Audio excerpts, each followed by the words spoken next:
Oke, selamat pagi friends. Apa kabarnya kalian hari ini? Mister harap kalian semua dalam keadaan sehat-sehat saja ya. Baik-baik saja tanpa ada suatu halangan apapun ya. Oke, sebelum kita mulai pelajaran kita pada pagi hari ini, marilah kita berdoa untuk mendoakan diri kita sendiri agar nantinya pelajaran pada hari ini lancar dan tidak ada hambatan ya. Dan tentunya ilmu yang kita dapatkan nanti bisa berguna ya. Berdoa menurut agama dan kepercayaan kita masing-masing dimulai.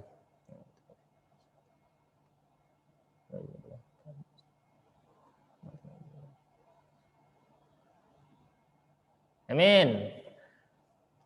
Ya.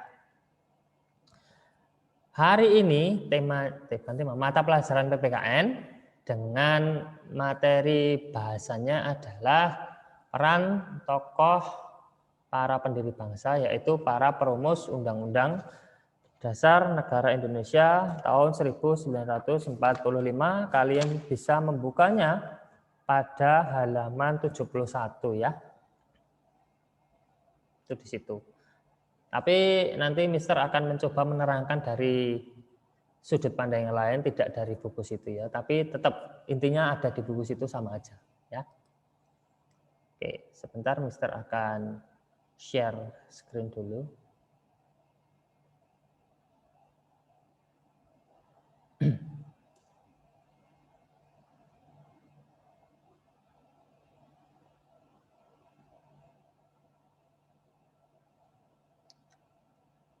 Apakah bisa terlihat di sini? Screen-nya sudah terlihat belum? Silakan mohon dijawab. Sudah belum? Sudah. Sudah ya?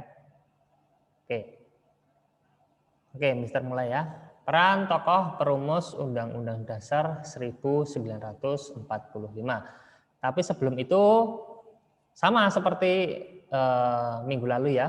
Coba kalian menebak siapakah tokoh berikut ini. Yang tahu langsung dijawab saja. Ini siapa kira-kira? Yang tahu dijawab saja. Silakan dihidupkan mikrofonnya kemudian dijawab. Kira-kira siapa? Ini ada di materi sebelumnya dulu. Brila, tahu nggak ini siapa? DR Dokter Kanjeng Raden Temenggung Rajiman Widyadiningrat ya. Nah, kemudian ini kira-kira siapa Yuda?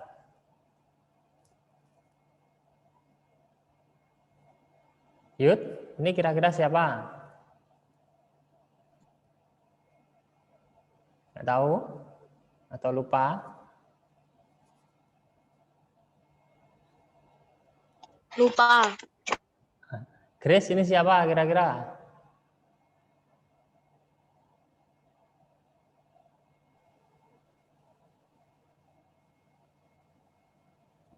Siapa? Lah gimana kok lupa sih? Ini adalah Kiai Haji Abdul Wahid Hashim ya. Harus diingat-ingat ini ya. Kemudian ini kira-kira siapa? Ini pada panitia 9 dulu. Sudah pernah Mister terangkan ini. Kira-kira siapa?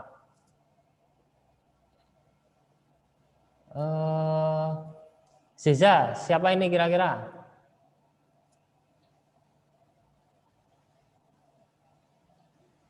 Ayo, mesti ini kebanyakan nggak tahu ini siapa.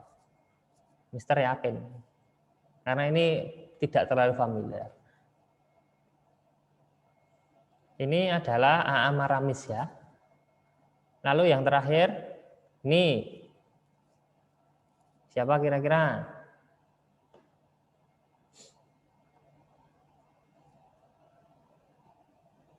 Ini adalah Haji Agus Salim. Benar ya. Oke.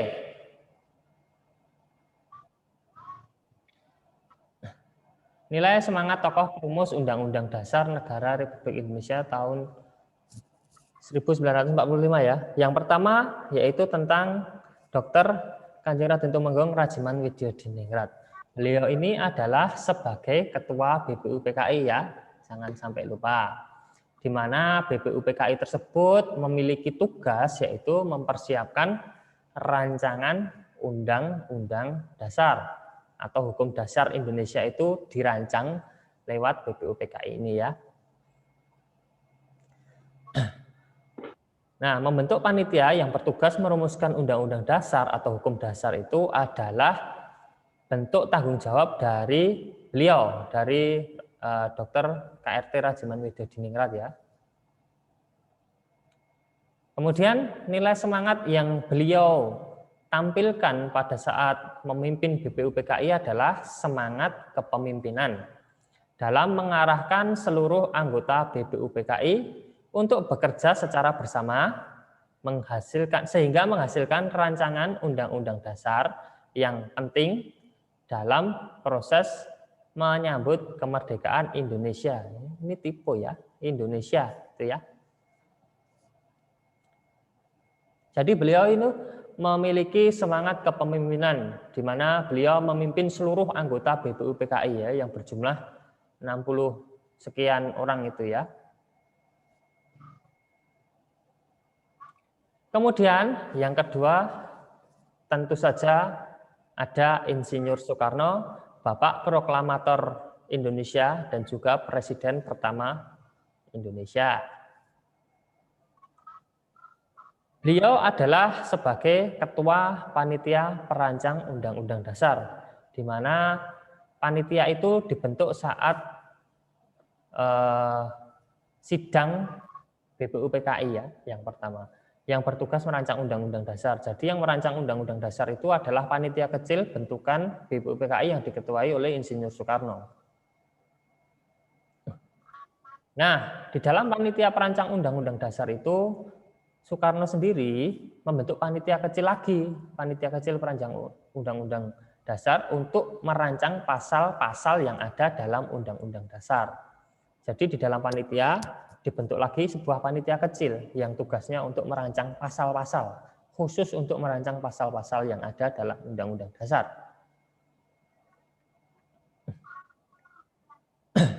Panitia kecil perancang UUD tersebut berupaya sekuat tenaga untuk menghasilkan Undang-Undang Dasar yang sesuai dengan aspirasi bangsa Indonesia melalui perwakilan beberapa daerah di BPUPKI.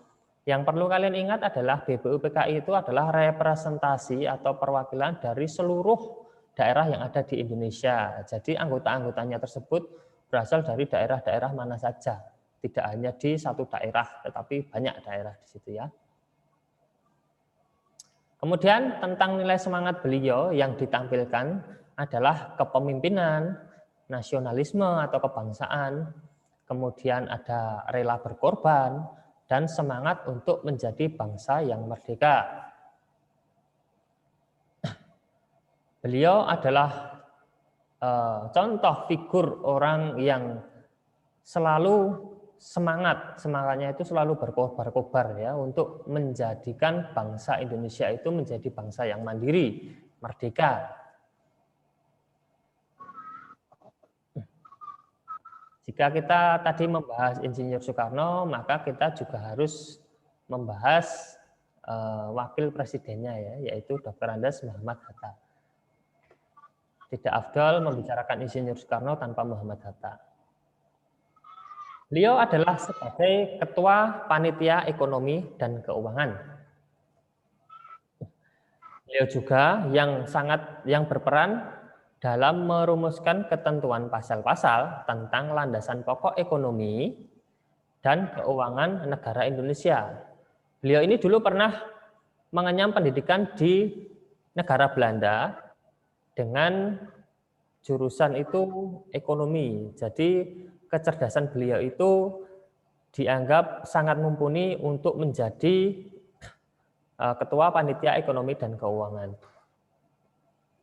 Kemudian nilai semangat yang beliau tampilkan adalah kecerdasan, ketelitian, dan penuh tanggung jawab dalam melaksanakan tugas yang diembankan atau yang diberikan ya.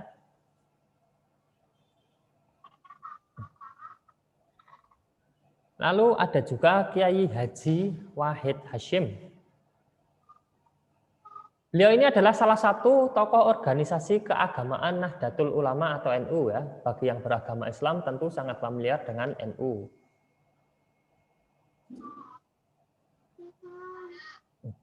Beliau juga berperan dalam membawa aspirasi umat Islam agar menjadi bagian dari Undang-Undang Dasar. Yang perlu kalian ketahui kembali adalah di saat rapat atau sidang merencanakan rancangan Undang-Undang Dasar tersebut ada dua kubu di situ, yaitu kubu nasionalis dan kubu agamis. Nah, kubu nasionalis menginginkan Indonesia itu berbentuk negara nasional yang meliputi semuanya, namun berbeda pandangan dengan kubu agamis. Di situ mereka menginginkan bentuk negara adalah negara agama, gitu ya.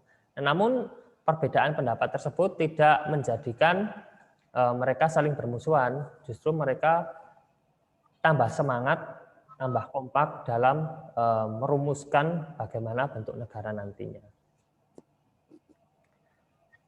Meskipun beliau berperan dalam membawa aspirasi umat Islam, namun kepentingan agama lain tetap tertampung melalui landasan ketuhanan yang Maha Esa yang dalam Pancasila itu ya. Nilai semangat beliau adalah religius sebagai sosok muslim yang taat, serta semangat menjadi bangsa yang merdeka dan berdaulat. Sebenarnya ada banyak tokoh-tokoh yang menunjukkan nilai semangat gitu ya tentang perumus Undang-Undang Dasar Negara RI ini ya. Tapi Mister hanya mencuplik atau mengambil beberapa contohnya saja. Selain nilai semangat yang diungkapkan dalam pembahasan tiap tokoh tadi ya, ada banyak nilai semangat yang telah ditunjukkan para tokoh. Di antaranya, peran serta tokoh dalam peristiwa bersejarah tersebut merupakan cerminan semangat kecintaan pada bangsa dan negara. Sudah barang tentu para tokoh-tokoh ini adalah orang-orang yang sangat cinta pada bangsa dan negara Indonesia. Itu dibuktikan melalui semangat-semangat mereka dalam mengupayakan kemerdekaan Indonesia ya. Kemudian proses persidangan diliputi semangat musyawarah mufakat sebagai kepribadian bangsa dalam mengambil keputusan. Jadi dalam mengambil keputusan itu dalam setiap sidang itu diharuskan ada musyawarah mufakat. Tidak boleh sepihak. Yang ini ingin sini, yang ini ingin seperti ini. Jadi nanti tidak ketemu. Mereka tetap harus memusyawarahkan agar nanti keputusan yang diambil itu baik untuk semua kalangan. Kemudian pandangan dan pemikiran mereka menunjukkan semangat anti penjajahan atau imperialisme ya. Jadi semangat yang mereka tunjukkan itu adalah semangat anti penjajahan, anti pemerintah Hindia Belanda. Pemerintah Hindia Belanda itu adalah pemerintahan imperialisme, di mana mereka menjajah suatu bangsa untuk dijadikan negaranya sendiri ya. Salah satu tokoh yang sangat anti dengan imperialisme atau penjajahan yaitu Insinyur Soekarno. Beliau sangat lantang mengkampanyekan anti imperialisme. Kemudian semangat menghargai perbedaan pendapat yang timbul selama persidangan. Seperti yang tadi Mister bilang ya. Contohnya adalah saat merumuskan sila pertama dalam Pancasila itu juga terdapat perbedaan di mana kubu atau pihak agamis dan juga kubu nasionalis itu berbeda pandangan. Namun dengan semangat musyawarah mufakat akhirnya ditemukan suatu kata yang mampu mewakili seluruh rakyat Indonesia yaitu dengan ketuhanan yang Maha Esa. Semangat kebersamaan, persatuan, dan kesatuan. Kemerdekaan Indonesia tidak akan pernah terwujud bila tidak ada kebersamaan, persatuan, dan kesatuan. Contohnya, pada saat zaman kerajaan, mereka masih bersifat kedaerahan ya. Jadi daerah sini sama daerah sana sudah berbeda pandangannya. Maka dari itu pemerintah Hindia Belanda sangat mudah untuk menaklukkan kerajaan-kerajaan tersebut dan akan sangat susah bagi kerajaan-kerajaan tersebut untuk menjadi satu karena mereka masih bersifat kedaerahan. Tidak ada semangat persatuan dan kesatuan di antara mereka. Berbeda saat proses ingin memerdekakan Indonesia. Mereka sudah, masyarakat Indonesia terutama ya, sudah mengenal persatuan dan kesatuan. Jadi mereka bersama-sama untuk menghadapi pemerintah Hindia Belanda atau penjajahan ya. Lalu kemudian untuk kalian ya, upaya meneladani semangat tokoh perumus Undang-Undang Dasar Negara Republik Indonesia 1945. Upaya-upaya apa saja yang bisa kita teladani yang mencerminkan semangat tokoh perumus UUD tadi? Ada beberapa upaya untuk meneladani semangat tokoh perumus Undang-Undang Dasar Negara Republik Indonesia 1945. Di antaranya, ini hanya sebagian kecil ya, mungkin nanti kalian bisa menemukan dan meneladaninya sendiri. Semangat religius, misalnya dengan membiasakan berdoa sebelum dan sesudah melakukan sesuatu. Jika kalian ingin melakukan sesuatu, jangan lupa berdoa agar semuanya lancar, gitu ya. Kemudian ada juga semangat rela berkorban untuk kepentingan bersama, misalnya meluangkan waktu dan tenaga untuk bekerja sama menjaga kebersihan kelas. Ini adalah semangat rela berkorban ya. Kalau kalian sudah masuk ke kelas, masuk ke sekolah seperti biasa, piket itu adalah semangat rela berkorban ya. Karena itu untuk kepentingan bersama, kelas kalian kan untuk semua orang yang ada di situ, enggak cuman untuk kalian sendiri. Lalu ada semangat nasionalisme atau kebangsaan dengan bersemangat mewujudkan prestasi demi kehormatan bangsa dan negara. Jadilah anak-anak yang berprestasi, yang bisa membanggakan mungkin orang tua, tentunya bangsa dan negara. Jadi kalian bisa mengangkat nama bangsa Indonesia itu enggak cuma di level nasional ya, tapi juga ke internasional.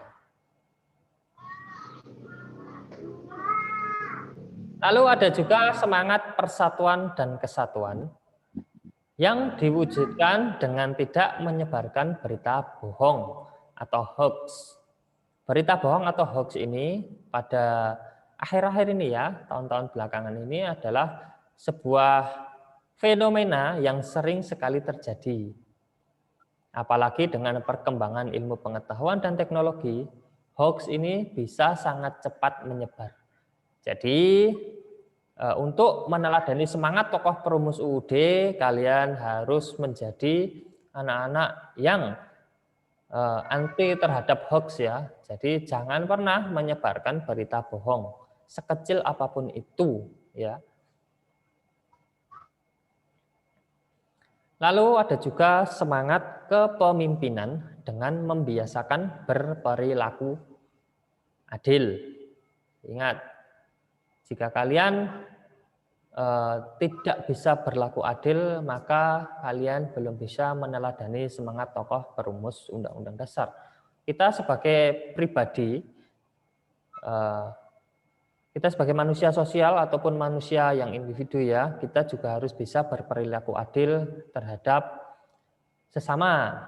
Jangan pilih kasih, yang benar dikata benar, yang salah dikata salah ya. Kita harus berperilaku adil di semua aspek. Ya, itu dia pembahasan tentang peran tokoh perumus Undang-Undang Dasar 1945 dan juga nilai semangat yang bisa kita teladani dari para tokoh-tokoh tersebut. Apakah ada pertanyaan tentang pembelajaran kali ini?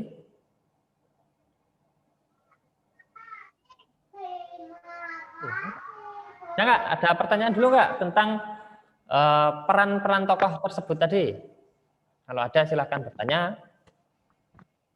Dan juga tentunya nilai semangat ya. Sebenarnya ada banyak, cuman Mister mengambil contoh saja. Yuda dan Fabian, videomu mana?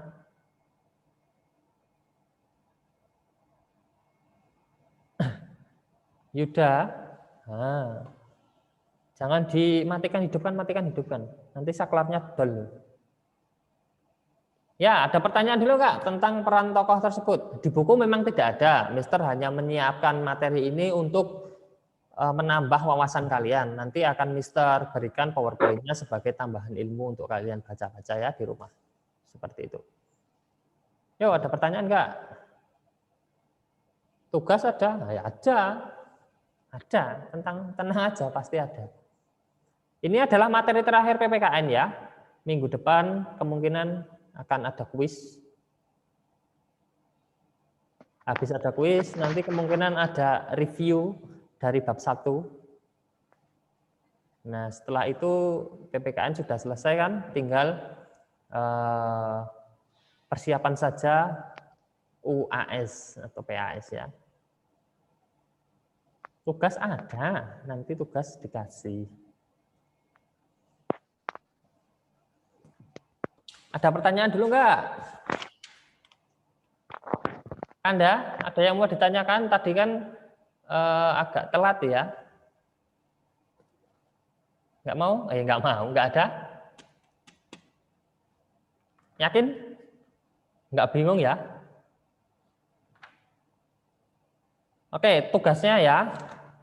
Halaman 77 sampai 78, bagian A, pilihan ganda saja, kerjakan di buku catatan. Kenapa enggak di buku paket langsung saja, Mister? Agar Mister koreksinya gampang gitu loh. Kalau di buku catatan kan kalian tinggal menulis kan 1 lembar saja, kalian ngirimkan 1 lembar.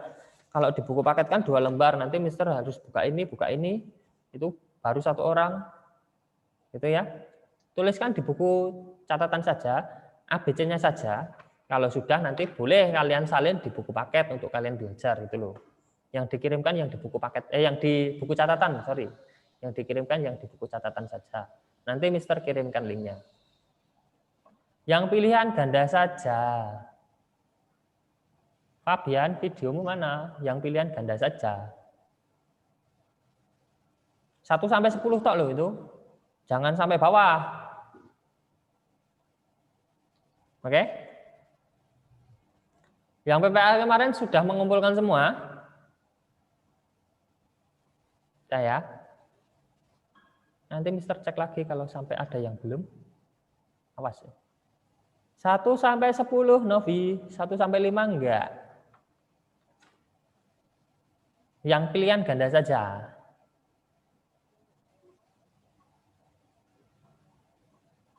Oke? Seperti itu. Cepat kalau PPKN ya. Yang lama itu seni budaya ya. Apakah ada pertanyaan? Enggak ada? Kalau tidak ada, Mister cukupkan sekian untuk pembelajaran PPKN kali ini. Terima kasih atas perhatian yang sangat-sangat baik dari kalian. Semoga ilmu hari ini bisa bermanfaat kalian untuk menghadapi PAS nanti ya. Demikian pembelajaran hari ini. Sampai jumpa pada Zoom meeting selanjutnya. Bye-bye.